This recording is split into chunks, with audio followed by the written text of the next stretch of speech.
মৃত্যুর কাছে হার মানলেন বৈষম্য বিরোধী ছাত্র আন্দোলনের আরও এক যোদ্ধা। 4 দিন হাসপাতালে জীবন মৃত্যুর সন্ধিক্ষণে ছিলেন লালমনিরহাট আদিতমারীর মিরাজ খান।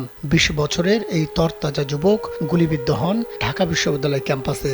সবাই ভেবেছে সে মারা গেছে, তাই ক্যাম্পাসেই পড়েছিল কয়েক ঘন্টা। অনেক পরে নেওয়া হয় ঢাকা মেডিকেল কলেজ হাসপাতালে।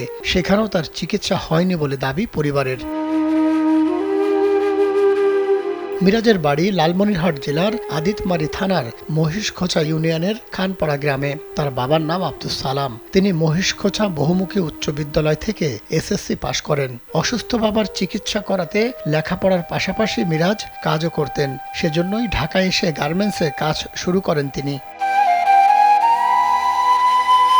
সেলফিন অ্যাপে দেশ বিদেশের যে কোনো জায়গা থেকে অ্যাকাউন্ট খুলতে পারবেন কোনো ঝামেলা ছাড়াই। সেলফিন, আগামীর ব্যাংকিং। এলাকাবাসী জানান, মিরাজ খান খুবই দরিদ্র পরিবারের সন্তান। নিজের পড়ার খরচ নিজেই জোগাড় করতেন, পাশাপাশি পরিবারের খরচের বোঝাও বহন করতেন তিনি। এজন্য কলেজে ভর্তি হয়ে কিছু রোজগারের আশায় ঢাকায় এসে গার্মেন্টসে কাজ শুরু করেন। ছাত্রত্বের টানে ঢাকার রাজপথে নামেন কোটা বিরোধী আন্দোলনের মিছিলে। পুলিশের বুলেট মিরাজের প্রাণ কেড়ে নিয়েছে বলে দাবি করেন স্বজনরা। ওই ছেলে সংসার চালায়, ওই ছেলে আমার সবকিছু, ওই ছেলে আমার দেখশন করে, ওই ছেলে আমার কি মেয়েটা ভালো ছিল, সবার প্রতি চোখ দিছিল, নানা নানি খুব চোখ দিছিল, আমার দিছিল। সেই ছেলে তো ঢাকা বিশ্ববিদ্যালয়ে 2 দিন লাশটা পড়েছিল, কিন্তু তার কোনো চিকিৎসা করা হয়নি।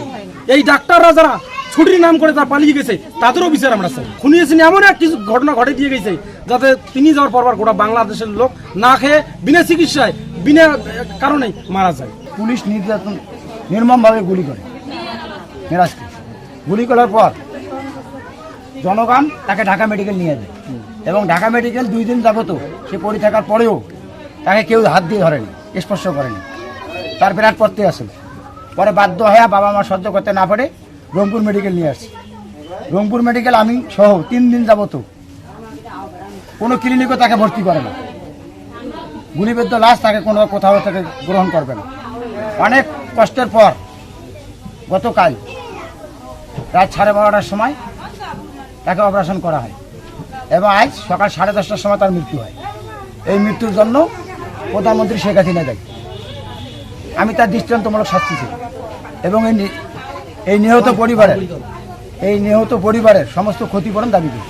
এলাকাবাসী আরও জানান, 5 আগস্ট সাবেক প্রধানমন্ত্রী শেখ হাসিনা দেশ ছেড়ে পালানোর দিনে গুলিবিদ্ধ হন মিরাজ। তখন তাকে ঢাকা মেডিকেল কলেজ হাসপাতালে নিয়ে গেলে সেখানে ডাক্তার পাওয়া যায়নি। পরে রংপুর মেডিকেল কলেজ হাসপাতালে 4 দিন চিকিৎসাধীন থাকা অবস্থায় 8 আগস্ট মিরাজের মৃত্যু হয়।